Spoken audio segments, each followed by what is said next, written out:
ये सवाल देखिए, वही बार चार्ट दिया है आपको, नंबर ऑफ स्टूडेंट दो स्कूल के दिए हैं over a period of 6 years. ठीक है, सेम ग्राफ है जो पिछले सवाल में था।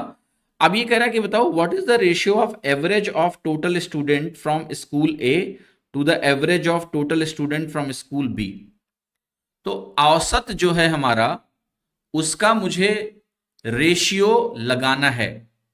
ठीक है, औसत निकालने दोनों के अलग अलग, ए और बी के, और रेशियो निकाल देना है उसका।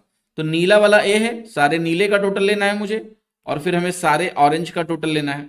ठीक है, और मुझे इसका आंसर लगा देना है। ठीक है, तो जरा इसको लिख के देखते हैं, और मैं आपको एक कैलकुलेशन की यहां भी जबरदस्त टेक्निक बताऊंगा।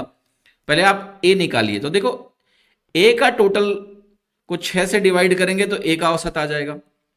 बी के टोटल को अगर मैं 6 से डिवाइड करूंगा तो बी का औसत आ जाएगा।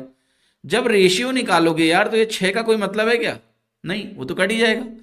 तो आप जब औसत का टोटल निकालते हैं, औसत का मतलब टोटल निकाल के औसत कैलकुलेट करके रेशियो निकालिए, यानी एवरेज का रेशियो निकालिए दो लोगों का, या उनके टोटल का रेशियो निकालो। अगर नंबर ऑफ ऑब्जर्वेशन सेम है, जैसे 6 साल का औसत है, तो आप टोटल का रेशियो निकालोगे, वही एवरेज का रेशियो होगा। ये बात ध्यान रखना। ठीक है, ये अपनी कॉपी में कहीं लिख लेना, इसको बात को अंदर उतार लेना कि एवरेज का रेशियो टोटल के रेशियो के बराबर होगा अगर हमारे नंबर ऑफ ऑब्जर्वेशंस दोनों ग्रुप्स की जिनके हम औसत निकाल रहे हैं, अगर नंबर ऑफ ऑब्जर्वेशन सेम है। जैसे यहां पर 6 साल, औसत 6 साल के पीरियड में निकलेगा, 6 से डिवाइड करना, दोनों को 6 से डिवाइड करना, तो टोटल का ही रेशियो आंसर होगा। अब ए का टोटल निकालिए। तो ए का टोटल निकालने के लिए मैं टोटल करने जा रहा हूं। देखिए, 640 है, 800 जोड़ा 1440 हुआ, 14 5 1940 हुआ, 19 7 2640 हुआ, 26 और 9 3540 हुआ। 3540 के बाद मैं क्या जोड़ रहा हूं? 750। तो ये हो गया आपका 4240 प्लस 50 यानी 4390। तो ये वैल्यू मेरे पास आई, सॉरी 4290, राइट। 50 जोड़ेगा तो 4290 हो गया। 4240 प्लस 50 4290 हो गया। अब पता है मजेदार बात क्या है? जैसे मैं यहां 4290 देखूंगा, मैं अपना आंसर ए लगा दूंगा। कैसे? आप कहोगे सर ये क्या बेईमानी है, क्योंकि 429 अगर देख के लगा रहा हूं तो यहां भी 429 था, सी में भी 429 था, मैंने सी को क्यों नहीं लगाया? क्योंकि बेटा अगर आपके पास थोड़ा सा भी आंखें आपकी कमजोर नहीं है, क्लटर्ड नहीं है, क्लियर है, तो आप ध्यान से देख पाएंगे कि ऑरेंज का जो ग्राफ है वो अगर आप देखें ब्लू की तुलना में, अगर मैं ऑरेंज को कंपेयर करूं तो ओवरऑल टोटल मुझे दिखाई दे रहा है कम होगा। देखिए यहां कम है ऑरेंज ब्लू से, यहां ऑरेंज और ब्लू लगभग बराबर है, यहां ऑरेंज ब्लू से थोड़ा सा ज्यादा है, यहां भी ऑरेंज ब्लू से थोड़ा सा ज्यादा है, लेकिन आगे देखो इतना कम, इतना कम। तो ये आपकी आंखें बता देंगी, देख के आप देखो, महसूस करो इसको अपनी आंखों से, कि अगर मैं आपको सिर्फ एक ग्राफ दिखाऊं, ये नंबर्स गायब कर दूं, मैं आपको ना दिखाऊं यहां पर, और मैं कहूं कि बताओ ए का टोटल यानी नीले वाले का टोटल बड़ा है या ऑरेंज का टोटल बड़ा है, आप बोल दोगे कि यार भैया नीले वाले का टोटल बड़ा है, ऑरेंज वाले का छोटा है, बिकॉज आप विजुअली इस चीज को कंपेयर कर सकते हो। तो मुझे ये पता है कि जो पहला पार्ट है ये 4290 टाइप का है, और दूसरी वैल्यू कम आने वाली है, लेस आने वाली है, छोटी आने वाली है इससे। अब आप जरा देखो ध्यान से, पहली वैल्यू से दूसरी वैल्यू छोटी कहां है? बी ऑप्शन में है। ठीक है, और कहां है? और पहली वैल्यू से दूसरी वैल्यू जो छोटी है वो ए ऑप्शन में है। लेकिन बी गलत इसलिए हो गया क्योंकि यहां 799 लिखा है, मेरे पास यहां 429 दिख रहा है साफ साफ।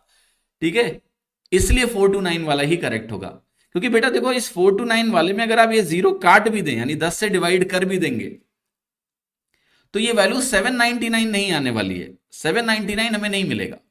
तो आंसर ए ही होगा, दूसरा पार्ट पहले से छोटा होगा, और ये पहला पार्ट मुझे साफ साफ यहां दिख रहा है, 10 से काटने पे मिल जाएगा, तो बी नहीं हो सकता। ये दोनों तो गलत हो गए, इन दोनों में दूसरा वाला पार्ट पहले वाले पार्ट से बड़ा है, यानी बी का टोटल ए के टोटल से बड़ा है, जो कि नहीं हो सकता है, असंभव है। समझ में आई बात की नहीं? हाँ। अब आप कहते हैं सर अगर हम ये शुरू में ही देख सकते हैं कि ए का टोटल बी के टोटल से बड़ा है, यही ऑब्जर्वेशन इवन हम ए का टोटल भी अगर कैलकुलेट ना करें, आप ये सिर्फ देख लें कि ए का टोटल बी के टोटल से बड़ा है, प्योर ऑब्जर्वेशन से देख सकते हो कि नहीं? यस। तो आपके दो ऑप्शन ही सही हो सकते हैं, सी और डी तो सीधे गलत हो जाएंगे। अब हो सकता है एग्जाम में ऐसा कुछ होता कि तीन ऑप्शंस में ऐसा होता कि हमें बी ए से बड़ा दिख रहा होता रेशियो में, तो हमें कुछ भी कैलकुलेट नहीं करना पड़ता, सिर्फ ऑब्जर्वेशन से हम उत्तर लगा देते। तो डीआई में जब ग्राफ दिया होता है ना, तो अपनी आंखों का इस्तेमाल करना भी सीखिए, ऑब्जर्वेशन का इस्तेमाल करना सीखिए। हर बार एग्जैक्ट कैलकुलेशन की नीड नहीं होती है। आई होप ये बात समझ में आई। मुझे कमेंट में बताना कि ये बात मेरी समझ में आई कि नहीं, कि क्यों मैंने बोला कि बी का टोटल ए के टोटल से छोटा है। क्या आप भी ऑब्जर्वेशन के थ्रू इस चीज को अब देख पा रहे हैं या नहीं? क्या नेक्स्ट टाइम ऐसे पैटर्न को आइडेंटिफाई कर पाएंगे? बिल्कुल कर पाएंगे अगर आप मेरे साथ काम करेंगे। खैर, आपकी संतुष्टि के लिए मैं बी का टोटल भी निकाल देता हूं, टू जस्ट मेक श्योर कि एक ट्रेडिशनल जो प्रोसेस है उसको भी हम फॉलो करें। 550 है, 820 है, 8 5 1370 हुआ, 13 6 1970, 1970 में 750 जोड़िए तो 2670 प्लस 50 2720, ये हो गया 27 5 3220, और 3220 में अगर आप 480 जोड़ेंगे तो क्या मिलेगा? 3700 मिलेगा। तो यहां आप टोटल लिखिए 3700, और ये कटा, जीरो से जीरो कैंसिल हुआ, 429 रेशियो 370 आ गया। पर एग्जाम में पता है आपको, बच्चे यही करके आते हैं, टोटल टोटल निकाल के रेशियो निकालेंगे, जबकि इस सवाल को लगाना बहुत जल्दी संभव था, सीधे लगाना संभव था अगर आपकी ऑब्जर्वेशन स्किल्स इन प्लेस हैं तो। ठीक है।